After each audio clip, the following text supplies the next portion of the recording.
വേണ്ടപ്പെട്ട ഒരാള് വളരെ കാലമായി മിസ്സിംഗ് ആയിരുന്നു. അപ്ഡേറ്റ് കൊണ്ടും ദിനം തേച്ചുമിനിക്ക് സമ്മാനിക്കുന്ന പുത്തൻ നടന വിസ്മയങ്ങൾ കൊണ്ടും ലൈവായിരുന്ന മനുഷ്യൻ, ഒരു മഹാമേരു, പെട്ടെന്നൊരു നാൾ ഉൾവലിഞ്ഞ് ഈ നാട്ടിലെ ഓരോ മനുഷ്യനുള്ളിലും സമ്മാനിച്ച നീറ്റലടക്കാൻ ഗ്രാൻഡായി തന്നെ വരവറിയിക്കുകയാണ്. മലയാള സിനിമയുടെ പെട്രിയാക്ക് തളർത്താൻ ശ്രമിച്ച രോഗത്തെ പോലും തോൽപ്പിച്ച് തന്റെ തട്ടകത്തിലേക്ക് രാജകീയമായി മടങ്ങി വരുന്നു. ആ രാക്ഷസ നടികന്റെ തുടർ തേരോട്ടങ്ങൾക്ക് ആർഭാടപൂർവ്വം ഈ നാട് വരവേൽപ്പൊരുക്കുകയാണ്. ഉള്ളു നിറഞ്ഞൊരു ഉത്സവം ഒരുക്കുകയാണ്. Yes, the king of Indian cinema is back to his kingdom.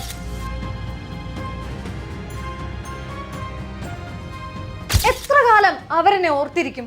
1 കൊല്ലം, 10 വർഷം, 15 വർഷം, അത്രേ ഉള്ളൂ. ലോകാവസാനം വരെയും ആളുകൾ നമ്മളെ ഓർത്തിരിക്കുമെന്ന് പ്രതീക്ഷിക്കാനാവില്ല. മഹാരഥന്മാരിൽ പോലും ചുരുക്കം ചിലരെ മാത്രമേ ആളുകൾ ഓർത്തിരുന്നിട്ടുള്ളൂ. അങ്ങനെ ഒരു ലോകത്ത് എങ്ങനെയാണ് ആളുകൾ എന്നെ ഓർക്കുക എന്ന് ചോദിച്ച മമ്മൂട്ടിക്കുള്ള ഉത്തരമാണ് ഇന്ന് ഉച്ച മുതൽ സമൂഹ മാധ്യമങ്ങൾ നൽകുന്നത്. അറിയാലോ, മമ്മൂട്ടിയാണ് എന്ന വാക്കിൽ ആളുകളിലേക്ക് എത്തുന്ന അതേ ആശ്വാസമാണ് ഇന്ന് രാവിലെ പൂർണ്ണ ആരോഗ്യവാനായി മമ്മൂട്ടി തിരികെ എത്തുമെന്ന ആൻഡോ ജോസഫിന്റെയും ജോർജ് മമ്മൂട്ടിയുടെയും പോസ്റ്റുകളിൽ ഈ നാട് അനുഭവിച്ചറിഞ്ഞത്. നിങ്ങൾ ഞങ്ങൾക്ക് അത്രയേറെ വേണ്ടപ്പെട്ട, ഞങ്ങളാൽ സ്നേഹിക്കപ്പെട്ട, ആദരിക്കപ്പെട്ട മനുഷ്യനാണെന്ന് ഈ നാട് വിളിച്ചോതുന്ന കാഴ്ച. പൊരുതി നേടി വിജയശ്രീ ലാളിതനായി വീണ്ടും ഈ മണ്ണിലേക്ക് എത്തുമെന്ന ഞങ്ങളുടെ അഭിമാന വാക്കുകൂടിയാണത്.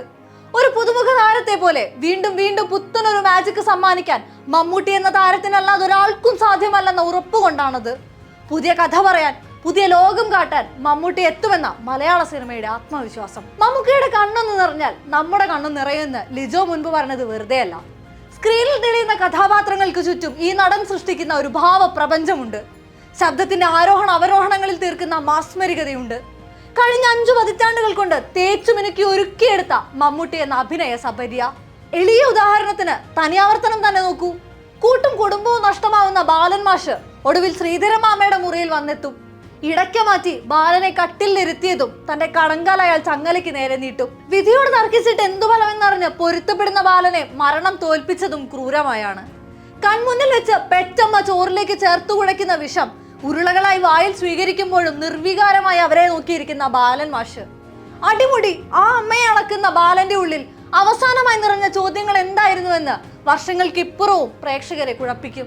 ഒരക്ഷരം മിണ്ടാതെ, കണ്ണ് നിറയ്ക്കാതെ കണ്ടിരിക്കുന്ന കാഴ്ചക്കാരന്റെ ഉള്ളു നിറയ്ക്കാനും കണ്ണ് നനയ്ക്കാനും മമ്മൂട്ടി എന്ന നടനല്ലാതെ ആർക്ക് സാധ്യമാകും? കാഴ്ചയിൽ കൊച്ചുണ്ടാപ്രിക്ക് വേണ്ടി നനയുന്ന മാധവന്റെ കണ്ണുകളിൽ കണ്ട നിസ്സഹായത മറ്റെവിടെ തെളിയും? അച്ഛൻ അമ്മ വരുമെന്ന് യാതൊരു ഉറപ്പില്ലാഞ്ഞിട്ടും അവന് വാക്കുകൊടുക്കുമ്പോൾ ചിരിക്കുള്ളിൽ ഒളിക്കാൻ ശ്രമിക്കുന്ന കരച്ചിലും അന്നനാളം മറന്നുള്ളിൽ പോയ വറ്റ സമ്മാനിച്ച ചുമയും അത്ര മനോഹരമായാണ് മാധവനിൽ ഈ നാട് കണ്ടത്. പേരൻപിലെ അമുദനെ അവതരിപ്പിക്കാൻ ഇന്ത്യയിൽ ആർക്കെങ്കിലും സാധിക്കുമെങ്കിൽ അത് മമ്മൂട്ടിക്ക് മാത്രമാണെന്ന സംവിധായകന്റെ വാക്കിന് മറുവാക്കില്ല. MTയുടെ കഥകളിലേക്ക് പരന്നൊഴുകുന്ന, രഞ്ജി പണിക്കരുടെ നെടുനീളൻ അഗ്രസീവ് ഡയലോഗുകളിലേക്ക് ആവേശത്തോടെ എത്തുന്ന, സിബി മലയിലിന്റെ നാട്ടിൻപുറങ്ങളിലെ സാധാരണക്കാരനായി മാറുന്ന മമ്മൂട്ടി തലമുറകൾക്കിപ്പുറവും സൂപ്പർ സ്റ്റാറായി നിറയുന്നത് സ്റ്റൈലിനും മാസിനും ഒപ്പത്തിനൊപ്പം നിറയ്ക്കുന്ന ക്ലാസ് പെർഫോമൻസുകളിൽ കൂടെയാണ്. മലയാള സിനിമ അതിന്റെ അതിർവരമ്പുകൾ കൂടുതൽ വിശാലമാക്കുമ്പോഴൊക്കെയും അതിന്റെ കേന്ദ്ര ബിന്ദുവായി തുടർന്ന മമ്മൂട്ടി പുതുതരംഗത്തിനൊപ്പം ചലിച്ച മാറ്റത്തിന്റെ പ്രതീകമാണ്.